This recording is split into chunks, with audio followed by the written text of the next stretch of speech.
Temprano en la mañana del 13 de agosto de 1961, un hombre entró en una estación de policía en Tempelhofer Damm, en Berlín Occidental, y pidió hablar con alguien con autoridad. Estaba tranquilo y vestido de manera impecable. Hablaba en alemán con confianza, pero tenía un acento eslavo. Dijo que su nombre era Bohdan Stashinsky y que era un oficial de inteligencia soviético. Dijo que él personalmente había asesinado a 2 exiliados ucranianos en Múnich usando una pistola secreta de veneno que no dejaba rastro. Dijo que había estado actuando bajo órdenes directas de la KGB. Luego pidió ser arrestado y que llamaran a los estadounidenses. Afuera, a unas calles de distancia, trabajadores de Alemania Oriental estaban desenrollando las primeras bobinas de alambre de púas a lo largo de la frontera del sector. Para la mañana sería un muro. La ciudad se estaba dividiendo en tiempo real, y en una estación de policía del lado occidental, un asesino de la KGB estaba ofreciendo revelar los secretos de su oficio y un encubrimiento soviético de sus asesinatos patrocinados por el Estado. Este es el diario de un asesino de la KGB.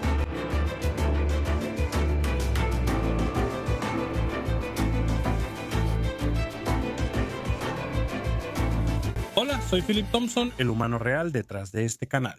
True Life Spy Story es una operación de una sola persona y si estás disfrutando lo que ves, lo mejor que puedes hacer es suscribirte y darle like a este video. Realmente marca una diferencia y me ayudas a hacer crecer mi audiencia.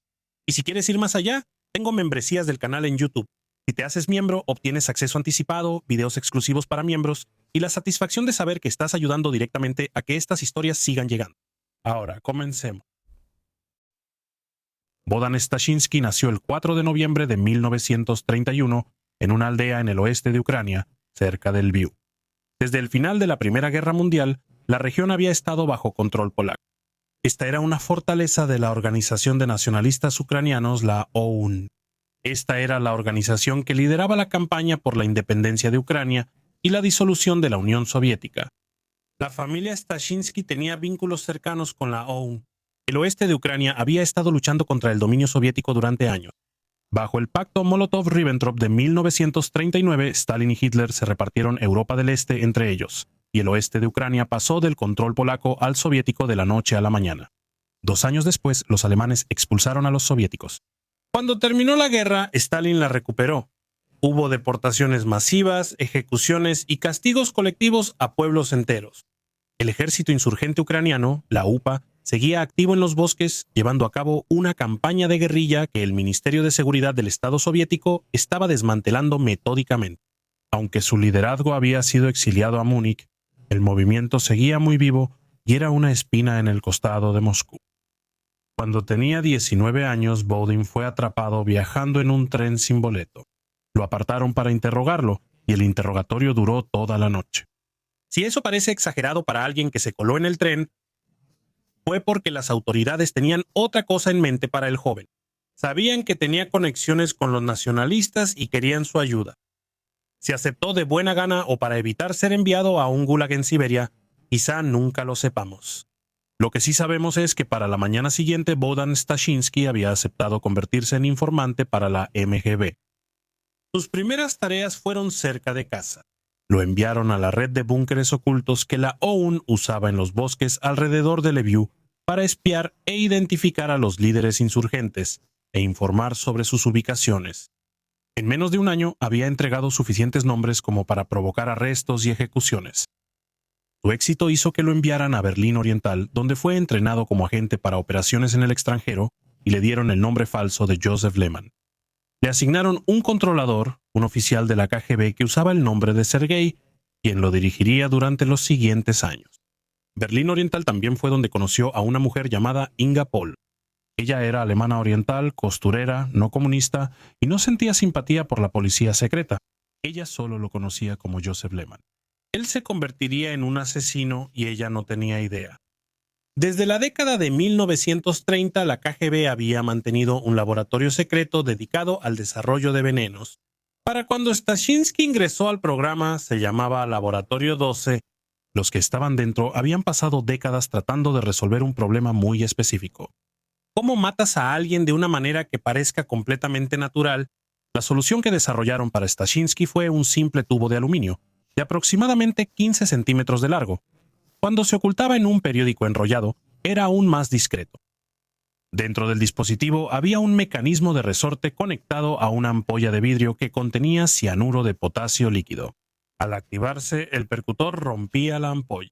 El líquido era forzado a través de una malla fina y se convertía en una niebla fina de vapor de cianuro mortal. El efecto biológico era rápido. El vapor de cianuro inhalado a corta distancia causa una constricción inmediata de los vasos sanguíneos, lo que lleva a un paro cardíaco en cuestión de segundos. Lo crucial es que después de la muerte los vasos se dilatan de nuevo. Para cuando se examinaba el cuerpo de la víctima, las señales reveladoras del envenenamiento ya habrían desaparecido. La causa de la muerte simplemente parecería un ataque al corazón. Para evitar el riesgo de hacerse daño a sí mismo al usar el arma, Stashinsky recibió una pastilla que debía tomar aproximadamente 1 hora antes de apretar el gatillo. Luego, inmediatamente después de apretar el gatillo, debía romper una cápsula de nitrito de amilo e inhalar el vapor. Los objetivos de Stashinsky estaban en Múnich. La ciudad se había convertido en el epicentro de la comunidad ucraniana en el exilio después de la guerra. Desde la perspectiva de Moscú, Múnich era donde estaba el problema. Stashinsky era la solución que habían elegido. Los dos hombres en la lista de Stashinsky eran Lev Revert y Stepan Bandera, ambos figuras prominentes en la OUN, pero no eran aliados entre sí. El movimiento nacionalista se había fracturado en 1940 en facciones rivales. Revert originalmente había sido parte de la organización de Bandera, pero se separó a principios de la década de 1950 repugnado por los métodos de Bandera. Su facción había colaborado con los nazis durante la guerra y fue responsable de la masacre de decenas de miles de ciudadanos polacos en el oeste de Ucrania. Incluso dentro de la comunidad de exiliados sus métodos eran cuestionados. Los dos hombres habían terminado en lados opuestos de una amarga división pública, y la facción más extrema de Bandera, de hecho, una vez ordenó el asesinato de Revert. Para la KGB esa historia era útil. Si cualquiera de los asesinatos atraía atención, ya existía una disputa interna a la cual señalar. Lev Revert fue el primero en la lista de objetivos. Con Stashinsky listo para ser enviado en su misión mortal, el siguiente reto era averiguar cómo llevar su arma a Múnich. Al principio, la KGB planeó transportar el arma por canales diplomáticos hacia Alemania Occidental, pero abandonó esa idea por temor a que la contrainteligencia occidental pudiera estar vigilando. El plan que idearon fue más rudimentario. El arma fue transportada por Stashinsky él mismo, envuelta en algodón y dentro de un cilindro de aluminio. Esto lo colocó dentro de una lata de salchichas de Frankfurt, una lata de doble pared, con una tapa removible hecha para parecerse exactamente a la segunda lata real de salchichas que llevaba. En octubre de 1957, Bohdan Stashinsky voló desde Berlín Occidental en un vuelo de Air France directamente a Múnich. El control fronterizo lo dejó pasar y sus pertenencias no fueron inspeccionadas. Era hora de que se pusiera a trabajar. Lev Revert tenía 50 años, era un intelectual y el principal teórico de la comunidad ucraniana exiliada en Múnich. Ya había pagado por sus convicciones antes. Fue encarcelado en Auschwitz durante la guerra, después de participar en la efímera Declaración de Independencia de Ucrania en 1941. Sus escritos dieron forma a la dirección ideológica del movimiento. Eso lo convirtió en un objetivo prioritario para el Departamento 13 de la KGB, la sección responsable de lo que los documentos internos soviéticos llamaban asuntos húmedos. Es decir, asesinatos políticos llevados a cabo en territorio extranjero. Stashinsky pasó los siguientes meses vigilando a Revert, siguiendo sus rutinas hasta la oficina en Karlplatz 8, en el centro de Múnich. Observó que llegaba en tranvía cada mañana a aproximadamente la misma hora, siempre llevando su maletín. Stashinsky hizo su primer intento el jueves 10 de octubre de 1957. Después de tomar su pastilla de antídoto y envolver su pistola de veneno en un periódico, se paró afuera del edificio de oficinas desde las 8:30 de la mañana y observó. Para las 11 en punto, al ver que Revert aún no aparecía, Stashinsky decidió que no se presentaría.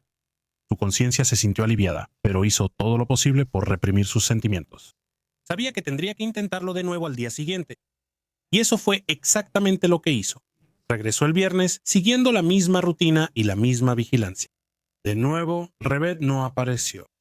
Al día siguiente, el sábado, Stashinsky regresó de nuevo, cansado después de apenas haber dormido. Entonces, justo antes de las 11, Lev Revert bajó de un tranvía en la parada al otro lado de la calle. El corazón de Stashinsky se detuvo y sus piernas se sintieron débiles. Tuvo que agarrarse al pasamanos de la escalera para mantenerse de pie mientras contemplaba la gravedad de lo que estaba a punto de hacer. Se metió sigilosamente en el edificio antes que su objetivo. Subió al primer piso y esperó. Cuando escuchó que la puerta de la calle se abría abajo, empezó a bajar por la escalera. Al pasar junto a Revert, levantó el periódico, apartó el rostro y disparó la niebla de cianuro directamente a su cara. Revert se tambaleó sobresaltado hacia la pared. Stashinsky siguió caminando, casi sin interrumpir su paso. Rompió la cápsula de nitrito de amilo en la calle afuera e inhaló. Trató torpemente de desenroscar el arma en un intento de desarmarla, pero las piezas estaban demasiado apretadas. Arrojó toda la pistola de veneno a una zanja de drenaje, tomó un tren a Frankfurt y se registró en un hotel. De regreso en la escena del crimen, el veneno no mató de inmediato. Jadeando mientras pedía ayuda, Revert logró arrastrarse hasta el descanso del segundo piso, donde fue encontrado por una señora de la limpieza. Murió unos minutos después. El plan de contingencia de la KGB para atribuirlo a las luchas internas de la OUN no fue necesario. Se realizó una autopsia 2 días después, y se concluyó que Revert había muerto de un simple ataque al corazón. No se sospechó de ningún acto criminal. La noche del asesinato, Stashinsky tomó la Biblia, del estante junto a la cama en su habitación de hotel. La miró y de inmediato la volvió a dejar en su lugar. Voló a Berlín a la mañana siguiente. Volvió a casa y le dijo a Inger que había estado en Leipzig por negocios. Había eliminado a un objetivo y le quedaba uno más por hacer. Stepan Bandera era un caso completamente distinto. Mientras que Reverts era un intelectual, Bandera era un símbolo, aunque no uno sencillo. Había liderado la OUN durante la guerra, sobrevivido al encarcelamiento tanto por los nazis como por los soviéticos, y para sus seguidores en la diáspora ucraniana era la encarnación viva de la resistencia. Para otros, su historial durante la guerra lo convertía en una figura profundamente divisiva. Para el liderazgo soviético, incluyendo a Nikita Khrushchev y al presidente de la KGB, Alexander Shelepin, la distinción no importaba. Era una vergüenza y una amenaza que debía ser eliminada. El problema era que era un hombre difícil de encontrar. A Stashinsky le tomó casi 2 años localizarlo. Finalmente lo vio en mayo de 1958 asistiendo a un servicio conmemorativo en un cementerio de Rotterdam. Los nacionalistas ucranianos se habían reunido para conmemorar el aniversario del asesinato del fundador de la OUN, Yevan Konovalits. Fotografió a Bandera entre la multitud y anotó el auto que conducía, un Opel Capitán azul oscuro. En enero siguiente, Stashinsky viajó a Múnich. La KGB tenía información de que Bandera había asumido el alias de Stefan Popel. Stashinsky buscó el nombre en la guía telefónica y encontró una dirección. Resultó ser un acierto. Stashinsky vigiló la propiedad y pronto vio a Bandera y a Opel afuera. Había encontrado a su objetivo, ahora solo necesitaba sus órdenes del centro de Moscú. Estas las recibió en abril de 1959. El centro había decidido que era hora de liquidar a Bandera. Era mucho más cuidadoso con su seguridad que Revert. Viajaba con guardaespaldas y se mantenía en movimiento. Para esta misión, el Departamento 13 le proporcionó a Stashinsky una versión modificada de la pistola rociadora. Esta vez era de doble cañón, diseñada para que una descarga pudiera usarse contra un guardaespaldas, mientras que la segunda se reservaba para el objetivo principal. Stashinsky regresó a Múnich ese mayo armado con una pistola rociadora envenenada modificada y un juego de llaves duplicadas del departamento de Bandera. Siguió los movimientos de Bandera durante unos días y luego, una noche, Stashinsky lo siguió cuando entró a su cochera. Estaba a punto de apretar el gatillo y llevar a cabo el asesinato, pero entonces se acobardó. Mientras huía, disparó su arma contra el suelo y la arrojó desde un puente de piedra a un arroyo en el Hofgarten. Tenía miedo de que la KGB lo castigara por fallar en su misión, así que le dijo a su contacto que había abortado porque había visto a alguien en el patio y rompió las llaves en la cerradura. Moscú lo envió de regreso en octubre con un arma nueva y llaves de reemplazo. El 15 de octubre de 1959, Stashinsky volvió a dirigirse al edificio de apartamentos de Bandera. Entró por su cuenta y esperó. Bandera llegó solo a casa esa tarde. Estaba parado en el vestíbulo de la entrada tratando de sacar su llave de la cerradura con unos paquetes bajo un brazo, cuando Stashinsky bajó las escaleras hacia él. Bandera batalló con las llaves mientras Stashinsky pasaba junto a él. Stashinsky entonces se dio la vuelta y disparó ambos cañones de la pistola de cianuro en su rostro. El asesino luego se escabulló rápidamente. Bandera no perdió el conocimiento de inmediato. Un vecino lo encontró jadeando y murió en la ambulancia camino al hospital. Esta vez, la autopsia generó preguntas. El patólogo detectó un leve olor a almendras amargas, una señal clara de cianuro, y encontró diminutos fragmentos de vidrio en la piel alrededor de la nariz y la boca de Bandera, provenientes de las ampollas trituradas dentro del arma. Después de llevar a cabo el asesinato, Staszynski caminó hacia el Hofgarten y por tercera vez se deshizo de su arma. La arrojó al mismo sistema de drenaje del parque que había usado después de matar a Revert. Tomó el tren a Frankfurt. En el aeropuerto, a la mañana siguiente, mientras esperaba su vuelo, compró un periódico y leyó el titular. ¿Accidente o asesinato? El forense inicialmente dictaminó que fue un suicidio por envenenamiento con cianuro. La UN rechazó esta teoría. Para noviembre de ese año, la policía de Alemania Occidental estaba investigando la muerte como un homicidio. Mientras tanto, la KGB interfería, afirmando que la inteligencia de Alemania Occidental había eliminado a Bandera. Aproximadamente una semana después de regresar a Berlín Oriental, Staszynski entró a un cine una noche. El noticiario mostró el funeral de Bandera, el ataúd abierto, las flores y los dolientes. Se recargó en su asiento. Por primera vez, vio las consecuencias de lo que había hecho, y esta vez no pudo acallar su conciencia. Al día siguiente le dijo a Sierge, su enlace de la KGB, que estaba preocupado. Dijo que Bandera tenía esposa e hijos, y que él les había quitado a su esposo y padre. La respuesta de Sierge fue que los hijos de Bandera algún día estarían agradecidos con Staszynski por lo que había hecho. Para Bodin esto era el colmo del cinismo. En noviembre de 1959, Staszynski fue condecorado con la Orden de la Bandera Roja, por decreto del Soviet Supremo, en una casa de seguridad en Berlín Oriental. Unas semanas después, Staszynski fue llevado a la Lubyanka para una ceremonia privada de premiación. La Orden de la Bandera Roja es una condecoración militar otorgada a los soldados que han demostrado valentía en el campo de batalla. Bodin Staszynski había matado a 2 hombres desarmados y desprevenidos en las escaleras rociándoles gas en la cara con un periódico enrollado.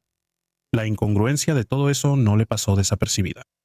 6 meses después, en mayo de 1960, Bodin le propuso matrimonio a Inger. Sus controladores de la KGB estaban alarmados. Lo presionaron para que terminara la relación, para que encontrara una pareja rusa que pudiera ser controlada más fácilmente. Él se negó. Él le confesó a su prometida, le dijo quién era realmente.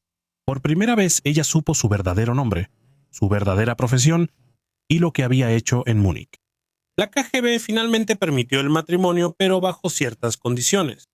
Inger debía ayudar a su esposo con su trabajo para la KGB.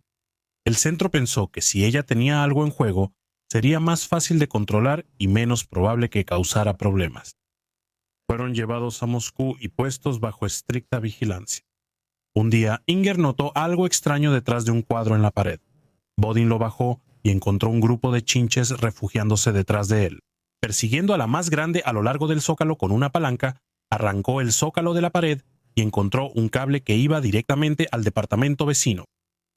En el verano de 1961, Inger estaba en Berlín Oriental para el nacimiento de su hijo. El niño, un varón al que llamaron Peter, nació prematuro y lamentablemente murió el 8 de agosto. Staszynski estaba en Moscú cuando sucedió y al principio se le negó el permiso para viajar al funeral. La KGB solo se dio cuando Staszynski dijo que le preocupaba que su esposa angustiada pudiera hacer algo imprudente o causar un escándalo. Luego a Staszynski se le permitió viajar a Berlín Oriental para el funeral de su hijo, al que nunca conoció. No regresó.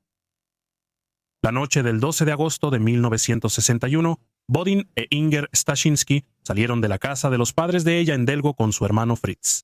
Viajaron ligeros. No podían usar la estación local. La KGB tendría agentes ahí, así que salieron por el jardín trasero y se dirigieron a pie por los campos hacia el pueblo cercano de Falkensee. Desde ahí, tomaron un taxi hacia Berlín Oriental. Se despidieron de Fritz y abordaron el S-Bahn. Se bajaron en Gießenbrunn, la primera estación en Berlín Occidental. Tomaron un taxi a la comisaría cerca del aeropuerto de Tempelhof. La policía no tenía prisa. Un oficial de inteligencia soviético que quería entregarse a los estadounidenses no era algo con lo que lidiaran todas las noches. Pasó casi una hora antes de que alguien llamara a las autoridades estadounidenses. Para ese momento ya eran más de las 9 de la noche. 3 horas después, los soldados de Alemania Oriental comenzaron a desenrollar alambre de púas a lo largo de la frontera del sector. Las primeras estructuras permanentes del muro de Berlín se levantaron esa misma noche. Si los Staszynski hubieran esperado hasta la mañana, todos los puntos de cruce habrían estado sellados. Staszynski fue trasladado en avión a Frankfurt al día siguiente, mientras que Inger permaneció en Berlín Occidental para ser interrogada por las autoridades de Alemania Occidental. En Frankfurt, la CIA alojó a Bodin en un complejo estadounidense y comenzó el interrogatorio. La evaluación inicial de la agencia sobre Stashinsky, como ocurre con todos los que se presentan por su cuenta, fue de escepticismo. Los estadounidenses no tenían información previa sobre el asesinato de Revett y habían asumido que el asesinato de Bandera era una disputa interna de la OUN. Después de ser interrogado durante 3 semanas, la CIA lo rechazó y lo entregó a las autoridades de Alemania Occidental. Los investigadores del BND también tenían dudas hasta que Stashinsky les explicó los detalles. Su relato detallado de los asesinatos fue tan preciso que los investigadores quedaron convencidos de que era genuino. Con esto, los expedientes médicos tanto de Revett como de Bandera fueron reabiertos y ambas muertes se reclasificaron como homicidios. Stashinsky esperaba que su confesión sirviera para disminuir su culpabilidad por los crímenes, especialmente considerando bajo las órdenes de quién había estado actuando. Él quería exponer el departamento de asesinatos de la KGB y ayudar a Occidente a contrarrestar sus métodos. Al principio se sorprendió cuando fue arrestado por asesinato, pero pronto se dio cuenta de que tenía que enfrentar las consecuencias. De regreso en Moscú, la KGB se sorprendió al descubrir la ausencia de la pareja. El problema no era solo la deserción de un agente, sino las órdenes particulares que este agente había cumplido. La KGB había enturbiado la investigación del homicidio de Bandera durante 2 años, pero esa historia se vino abajo en el momento en que Stashinsky desertó. El juicio comenzó en el Tribunal Federal de Justicia de Karlsruhe el 8 de octubre de 1962. Stashinsky era el único acusado, pero la atención del tribunal se dirigía más allá de él, hacia Moscú. Los jueces identificaron al presidente de la KGB, Alexander Shelepin, el hombre que le entregó la medalla a Stashinsky en la Lubyanka, como uno de los principales responsables de ambos asesinatos. Concluyeron que Stashinsky había sido un instrumento en manos del Kremlin, más que el autor de los crímenes. Según la ley alemana, esto permitía un cargo menor. Fue condenado como cómplice de asesinato en lugar de como el asesino. La sentencia fue de solo 8 años. Fue liberado el 31 de diciembre de 1966, después de haber cumplido 2/3 de su condena. El juicio de Stashinsky ocupó las portadas de los periódicos en todo el mundo occidental. Se dice que entre quienes prestaban atención estaba Ian Fleming. Su última novela de Bond, El hombre de la pistola de oro, se publicó al año siguiente de su muerte y presenta a un asesino patrocinado por el Estado armado con un arma especializada. Los paralelismos entre la novela de espías y la historia real de Bodin Stashinsky serían una coincidencia poco probable. La CIA había cambiado de opinión sobre aquel informante que se había presentado por su cuenta justo antes de que comenzara el juicio, dándose cuenta de que él había estado diciendo la verdad todo el tiempo. En 1965, el Subcomité de Seguridad Interna del Senado de los Estados Unidos publicó un informe basado en parte en el testimonio de Bodin Stashinsky durante el juicio. Lo llamaron Asesinato Internacional S.A. y expuso ante el mundo cómo la Unión Soviética utilizaba el asesinato como una herramienta de política estatal. Al ser liberado, Bodin Stashinsky fue entregado de nuevo a la CIA. La agencia organizó una cirugía plástica extensa para alterar su apariencia. Le dieron una nueva identidad. Inger se había divorciado de él durante su encarcelamiento y permaneció en Alemania Occidental. Lo que le sucedió a Stashinsky después de esto permaneció desconocido durante casi 2 décadas. En marzo de 1984, el comisionado retirado de la policía sudafricana, el general Mike Haldenhuis, reveló al periódico Natal Mercury que Stashinsky había recibido asilo en Sudáfrica desde 1968. Los servicios de seguridad de Alemania Occidental se acercaron a Pretoria, porque era uno de los pocos países donde el alcance operativo de la KGB era lo suficientemente limitado como para mantenerlo con vida. Según el informe de 1984, Stashinsky vivía en Durban bajo un nuevo nombre y con unos nuevos antecedentes familiares. En ese entonces tenía 52 años. Se cree que trabajó como consultor para la policía secreta sudafricana. En 2024 se publicaron las memorias de Stashinsky. Lo más probable es que haya escrito su historia poco antes de su juicio, en 1962. El manuscrito permaneció en un archivo hasta que fue descubierto por un historiador polaco-alemán, quien editó el escrito antes de que fuera publicado. Las memorias ofrecen más información sobre el estado psicológico de Stashinsky, pero dado el momento en que fueron escritas, no aclaran si todavía estaba en Sudáfrica o, de hecho, si aún sigue con vida. Si así fuera, tendría 93 años. Dentro del aparato de inteligencia soviético, las consecuencias del juicio fueron duraderas. El Departamento 13 fue disuelto y sus funciones fueron absorbidas por una unidad sucesora con un enfoque diferente, alejándose del asesinato directo y orientándose hacia la desinformación y lo que la KGB llamaba medidas activas. El uso de toxinas rastreables fue descontinuado en favor de sustancias radiactivas como el polonio 210. Alexander Shelepin, nombrado en el tribunal como el hombre que ordenó los asesinatos, nunca recuperó su posición política. Muchos lo veían como un futuro líder de la Unión Soviética. El caso también cambió la manera en que los patólogos forenses occidentales abordaban las muertes de disidentes políticos. Las autopsias a exiliados, desertores y figuras de la oposición comenzaron a incluir pruebas para detectar agentes químicos. La muerte de Lev Revert había sido catalogada como un ataque al corazón durante 5 años antes de que Stashinsky se presentara en la comisaría para corregir el registro. Stepan Banderes fue considerado de la misma manera durante 2 años. Ambas armas terminaron en el mismo lugar, las zanjas de drenaje del Hofgarten de Múnich. Nunca se encontraron las armas.